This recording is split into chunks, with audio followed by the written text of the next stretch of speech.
ദൈവത്തിൻ്റെ നേച്ചർ എന്ന് പറയുന്നത് കൽപ്പിക്കുക മാത്രമല്ല, ആദ്യം ചെയ്തു കാണിക്കുക എന്നുള്ളത്. ദൈവം ലോകത്തെ സ്നേഹിച്ചു, തൻ്റെ പുത്രനെ അയച്ചു. അവൻ നമ്മളോട് പറയുകയാണ്, നിങ്ങളും എല്ലാവരും സ്നേഹിക്കുക. കാരണം നാം ദൈവത്തോട് നല്ല ബന്ധത്തിലായിരുന്നപ്പോഴല്ല തൻ്റെ ഏകജാതന പുത്രനെ അയച്ചത്. ഏകജാതനായ പുത്രനായ യേശുവിനെ അയച്ചത് പോലും നമ്മുടെ പാപങ്ങൾക്ക് പ്രായശ്ചിത്തമാകുവാൻ, നമ്മുടെ പാപത്തിന് പകരമാകുവാൻ, നമുക്ക് പകരം മരിക്കുവാൻ, പാപത്തിൻ്റെ ശിക്ഷയായ മരണത്തെ സ്വന്തം ശരീരത്തിൽ ഏറ്റെടുക്കുവാൻ വേണ്ടിയാണ് സകല മാനവജാതിക്കും വേണ്ടി, സകല മനുഷ്യർക്കും വേണ്ടിയിട്ട് ദൈവം തൻ്റെ പുത്രനെ ഭൂമിയിലേക്ക് അയക്കുന്നത്. അതുപോലെ തന്നെ നാമുമായുള്ള ബന്ധത്തിൽ സമാധാനം ഉണ്ടാക്കിയത് ദൈവമാണ്, നിരപ്പുണ്ടാക്കിയത് ദൈവമാണ്. നമ്മുടെ ബന്ധത്തിൽ ആദ്യം നമുക്ക് വേണ്ടി കാര്യങ്ങൾ ചെയ്തത് ദൈവമാണ്. അവൻ നമ്മെ ആദ്യം സ്നേഹിച്ചു, അതുകൊണ്ട് നാം അവനെ സ്നേഹിക്കുന്നു. ആമേൻ. വചനം പറയുന്നു, എല്ലാവരോടും സമാധാനം ആചരിച്ച് ശുദ്ധീകരണം പ്രാപിപ്പാൻ ഉത്സാഹിക്കുക.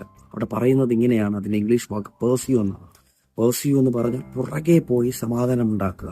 നീ വഴിപാട് അർപ്പിക്കുവാൻ വരുമ്പോൾ നിന്റെ സഹോദരന് നിന്നോട് എന്തെങ്കിലും ഉണ്ടെന്ന് തോന്നിയാൽ, എനിക്ക് എൻ്റെ സഹോദരൻ ഉണ്ടോ എന്നല്ല, എൻ്റെ സഹോദരൻ എന്നോട് എന്തെങ്കിലും ഉണ്ടെന്ന് തോന്നി നിന്റെ വഴിപാട് അവിടെ അത് വച്ചിട്ട് ആദ്യം പോയി നിന്റെ സഹോദരനോട് നിരന്നുകൊള്ളണം. കാരണം ദൈവം അങ്ങനെയാണ് ചെയ്തത്.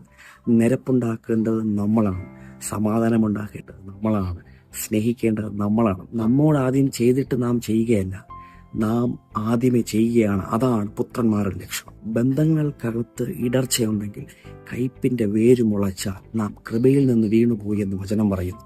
നമ്മുടെ ഹൃദയത്തെ സകല ജാഗ്രതയോടും കൂടെ സൂക്ഷിക്കണം.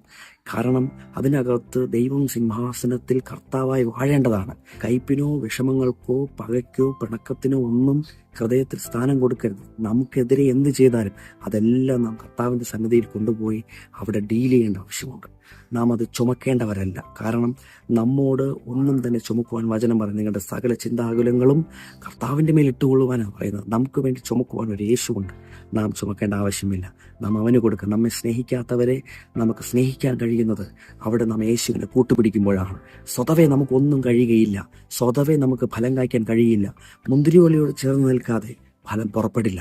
നാം യേശുവിനോട് ചേർന്ന് നിൽക്കാം. യേശുവിൻ്റെ സ്വഭാവത്തെ നമ്മളിലൂടെ ഈ ലോകത്തിന് കാണിച്ചു കൊടുക്കാം. നമ്മെ കാണുന്നവർ യേശുവിനെ കാണുവാൻ തുടങ്ങട്ടെ.